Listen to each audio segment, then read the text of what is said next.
Gas का गैसीय नियम किसके द्वारा दिया गया? तो गैस के 3 नियम है बच्चों। कौन कौन से नियम है? पहला नियम है बॉयल का, दूसरा नियम है चार्ल्स का, और तीसरा नियम है गैलुसैक का। ये ले लिया भाई, गैलुसैक, यह गैलुसैक का नियम।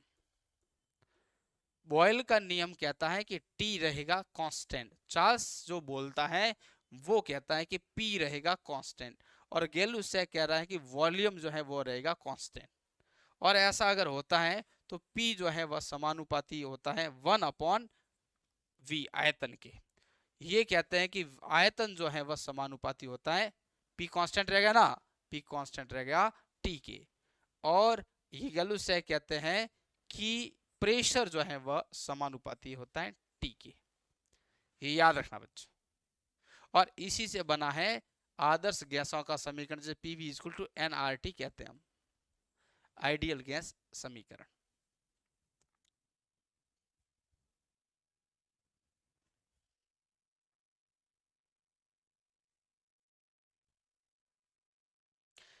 मेरी सीडीएस की क्लास रेगुलर हो रही है बेटे, रेगुलर, यस। और जो है वह कल खत्म भी हो जाएगी, यस।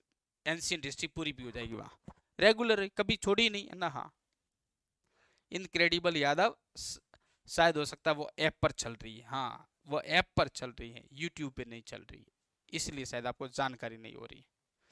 चलो समझ गए इस बात को। तो यहाँ आंसर क्या गया?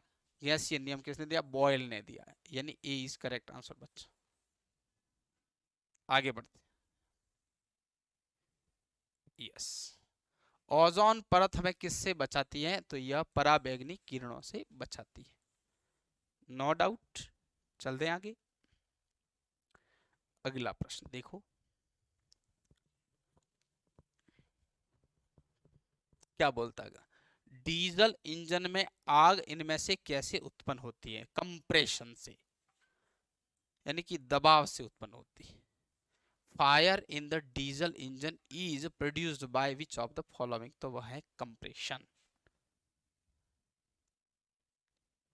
यह जीडी वाले भी इसे पढ़ सकते हैं, इसे कलर की कल वाले भी पढ़ सकते हैं, इसे इंडियन कोस्ट गार्ड वाले भी पढ़ सकते हैं, और टेक्निकल वालों के लिए तो है ही है। एनडीए की भी बच्चे पढ़ना चाहे तो पढ़ सकते हैं, अग्निवीर वाले भी पढ़ सकते हैं, सीडीएस वाले भी पढ़ सकते हैं, यस। आगे बढ़ते हैं। विद्युत का सबसे अच्छा चालक क्या होता है? तो वह होता है एजी, सिल्वर। फिर है कौन? कॉपर। फिर कौन है? फिर एल्यूमिनियम। कौन सा गया आंसर? ए, सबसे अच्छी चालक चांदी है। क्लियर? यस। आगे बढ़िए। Which among the following order is decreasing wavelength? Wavelength क्या हो रही है? डिक्रीज, तो इसका मतलब ये है कॉस्मिक रे, कॉस्मिक रे। फिर आती है कौन? फिर आती है एक्सरे, ये एक्सरे आ गया, एक्सरे। फिर कौन थी? Ultraviolet rays. फिर कौन सी आती है? विब्जियोर स्पेक्ट्रम, यानी कि विजिबल स्पेक्ट्रम, विजिबल स्पेक्ट्रम। और उसके बाद में क्या आती है? ये आती इंफ्रा रेड, और फिर आती रेडियो वेव्स। तो ऐसे जैसे जैसे गया तो क्या हो? वेवलेंथ बढ़ी, तो ये क्या कह रहा है? डिक्रीजिंग वेवलेंथ, यानी ऐसे चलना है। तो सबसे पहले कौन सी? Radio waves. कहाँ लिखा है? यहाँ रेडियो आया, ये फर्स्ट रेडियो वेव्स। दूसरा कौन सा है देखो? दूसरा कौन सा? फिर इंफ्रारेड, ये इंफ्रारेड दूसरा हो गया। फिर कौन है देखो? फिर उसके बाद विजिबल, विजिबल है दृश्य प्रकाश, और फिर एक्सरे। तो ये ऐसे चला, 1 2 3 4, सी इज करेक्ट आंसर। ये कह रहा है कि घटता क्रम बताना है बेटे, घटता क्रम। तो सबसे ज्यादा इसकी है, तो आप तो ऐसे चलोगे तब तो बढ़ता क्रम आ जाएगा ना। घटता क्रम चलना है, घटता हुआ, बढ़ता हुआ नहीं भाई।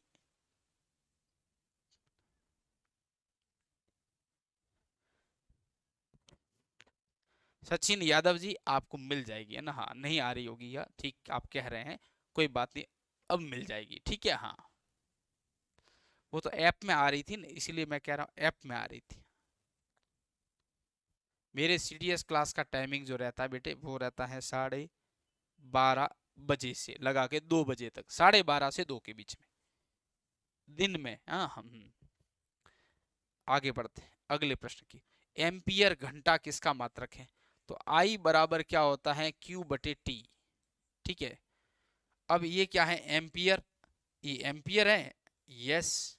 तो इसका मतलब क्या हाँ करेंगे, ये तो एम्पियर है, तो एम्पियर इंटू घंटा करना है। तो इसका मतलब ये एम्पियर इंटू घंटा बराबर है क्यू। ठीक आया, तो ये कुलाम है, ये एम्पियर हो गया और ये घंटा हो गया। बिल्कुल, एम्पियर घंटा किसका हो गया भाई, आवेश की मात्रा का। तो डी इज करेक्ट आंसर।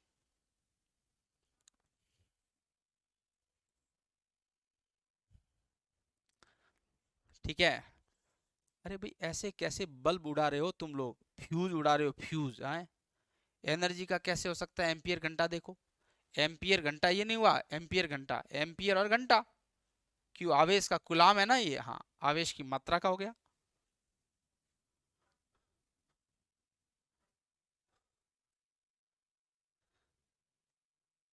धुआं धुआं कर दो सारे सब्जेक्ट है, हाँ। आगे बढ़ते हैं अगला प्रश्न। एक्सरे की खोज किसने की थी? एक्सरे की खोज किसने की थी? एक्सरे की खोज करने वाले थे रॉन्जन। क्या नाम था? रॉन्जन ने की थी एक्सरे की खोज, यस। नेक्स्ट, आगे बढ़ते हैं। क्या बोलता है, किस ताप पर पानी का घनत्व सर्वाधिक होता है? तो ये भी हमने किया हुआ है। किस ताप पर पानी का घनत्व सबसे ज्यादा होता है? तो वह है 4 डिग्री सेल्सियस पर पानी का घनत्व सर्वाधिक, डी सबसे डी मैक्सिमम होगा, इसका मतलब हो गया वी मिनिमम होगा। ये बात कंडीशन दोनों याद रखनी बेटे आपको, यस। क्लियर है? ओके, चले, हाँ ठीक, ओके। आंसर गया आपका डी, यस। आगे बढ़ते अगले प्रश्न की ओर। लेजर कैसा है? तो लेजर एक मोनोक्रोमेटिक लाइट है।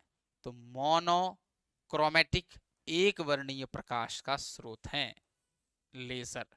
Light, light amplification by stimulated emission of radiation, light amplification by stimulated emission of radiation, laser. हाँ, नेक्स्ट, आगे देखो अगला प्रश्न देखो।